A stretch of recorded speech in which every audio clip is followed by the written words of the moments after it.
अब ये कटिंग होने के बाद सबसे पहले आपको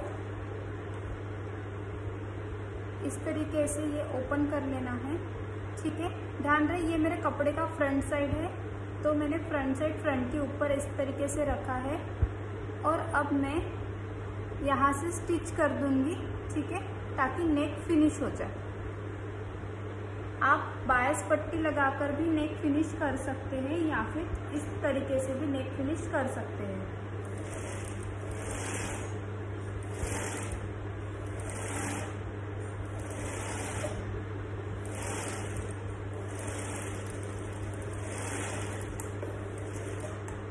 अब इसे मैं यहाँ पर नॉचेस लगा दूंगी ताकि ये इजीली पलट जाए, ठीक है। अगर आप राउंड नेक बनाते हैं तो आपको नॉचेस लगाना मस्ट है।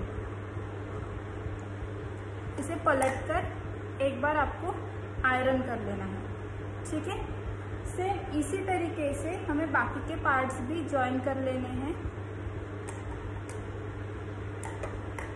ये फैब्रिक का फ्रंट है, ठीक है, ये मेरी फैब्रिक का फ्रंट है।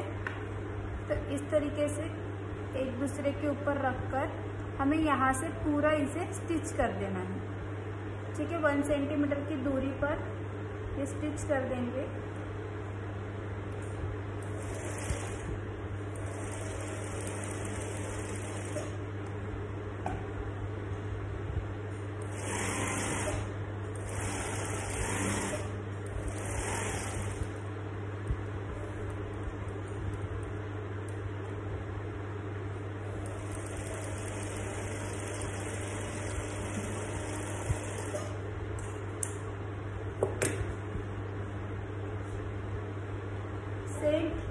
सेम इसी तरीके से दूसरे पार्ट को भी कर लेना है, ठीक है। इसे यहाँ से और नेक दोनों तरफ हमें स्टिच कर देना है।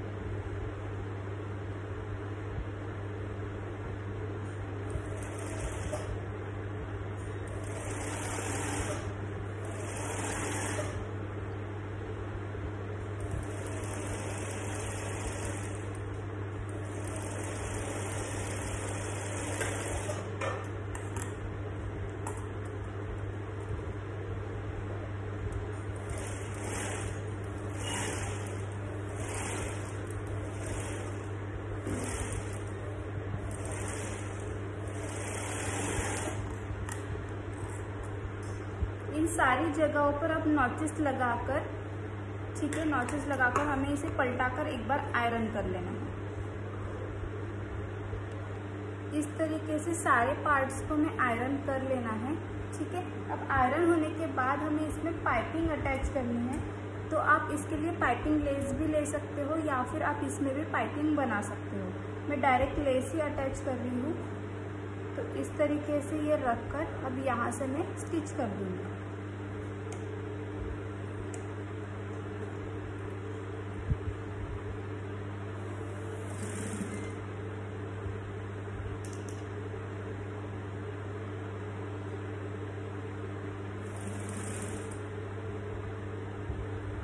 इस तरीके से जहाँ जहाँ पाइपिंग चाहिए वहाँ पाइपिंग कर लेनी है, ठीक है। अब इसका सेंटर निकालना है, हमें इस तरीके से इसका सेंटर निकाल देना है और ऊपर वाले पार्ट का भी सेंटर निकालना है, ठीक है। इस तरीके से सेंटर निकालने के बाद इसे इस तरीके से रखना है। यहाँ पर आपकी 1 सेंटीमीटर आपको फैब्रिक ओवरलैप करना है, ठीक है। और सेम यहाँ पर भी ध्यान रहे कि आपका सेंटर अलग अलग नहीं जाना चाहिए, ये एक जैसा आना चाहिए। इसके लिए आप बीडेड पिन यहाँ पर लगा के रख सकते हैं, ठीक है।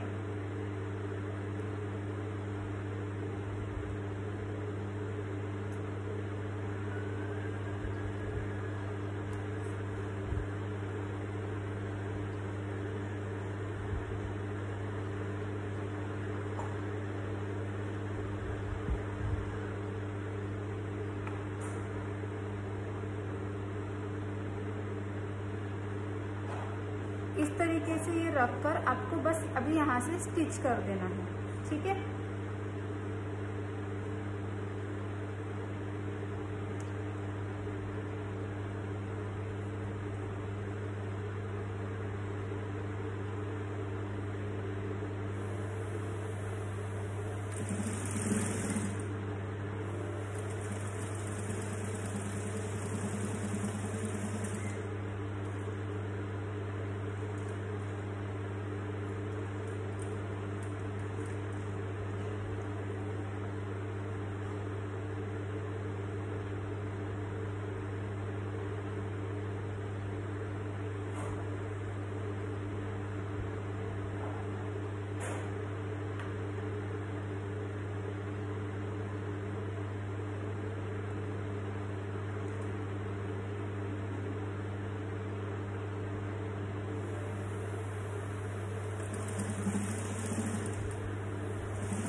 ठीक है, इस तरीके से ये आप लोगों को जॉइन कर लेना है। ये कुछ इस तरीके से दिखेगा।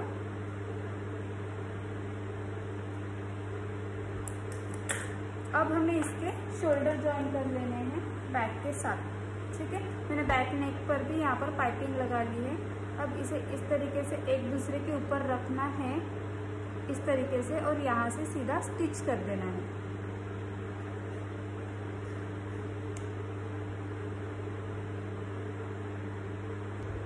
अब हमें बायस पट्टियाँ जॉइन कर लेनी है, ठीक है। शोल्डर जॉइन होने के बाद बायस पट्टियाँ कट करके इन्हें एक दूसरे के ऊपर इस तरीके से रखकर हमें जॉइन कर देना है, ठीक है। इस तरीके से सीधा।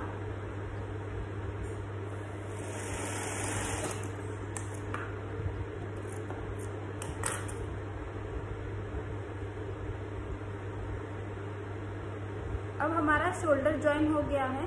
हमें आर्म होल फिनिश करनी है, तो उसके लिए आप स्लीव भी लगा सकते हो या फिर बायस पट्टी से आर्म होल फिनिश कर सकते हो, ठीक है। इसे इस तरीके से रखना है इसके ऊपर और यहाँ से स्टिच कर देना है।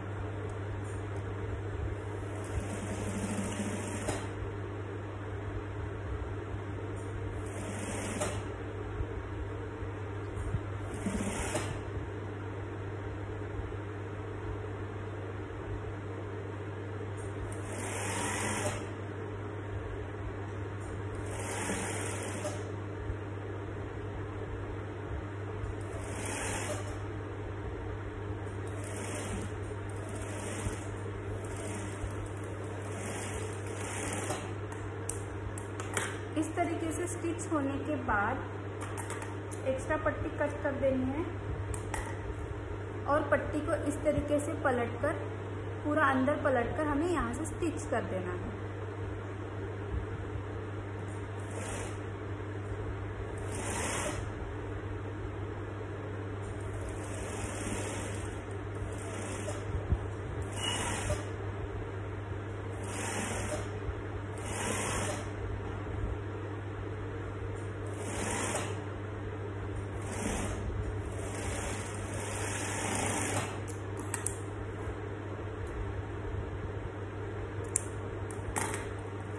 इस तरीके से ये रेडी हो जाएगा, ठीक है। सेम इसी तरीके से हम दूसरे साइड भी कर लेना है। अब हमें नीचे का फ्लेयर रेडी कर लेना है, ठीक है। तो ये हमने लाइनिंग का फैब्रिक कट किया था, इसे इसके ऊपर ऐसे रखकर अब हमें इसके प्लीट्स लगा लेने हैं। ये मेरा फैब्रिक का फ्रंट है, ठीक है। मैं इस तरीके से रख के इसे अभी प्लीट्स दे दूंगी।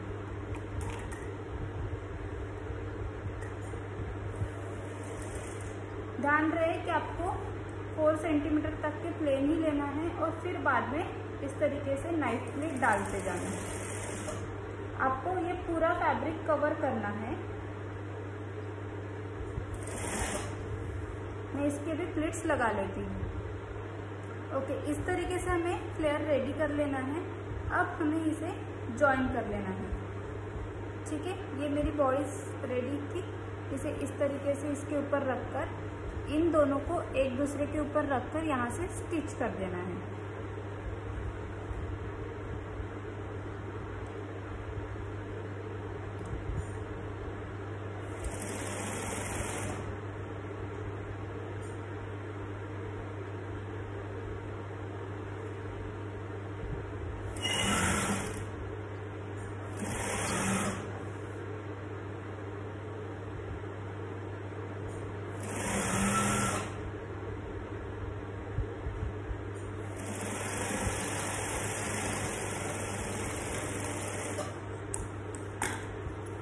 इस तरीके से फ्लेयर जॉइन हो जाएगा, ठीक है। ऐसे ही हमें बैक में भी जॉइन कर लेना है।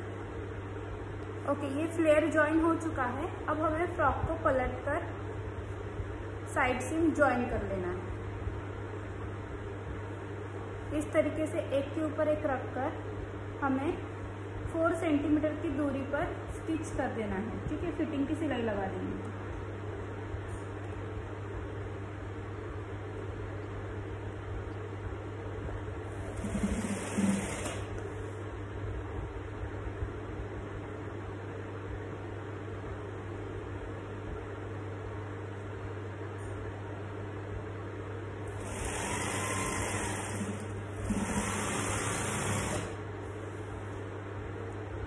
फ्लेयर के चारों पार्ट आपको पकड़ने हैं एक साथ और इन्हें भी स्टिच कर देना है।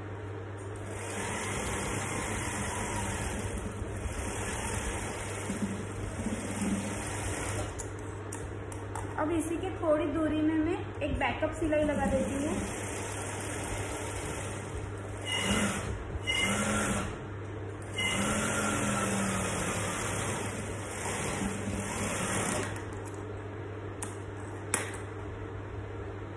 इस तरीके से ये फ्रॉक स्टिच होकर रेडी हो जाएगा। अब आप यहाँ पर इस फैब्रिक के फ्लावर वगैरह बनाकर लगा सकते हैं।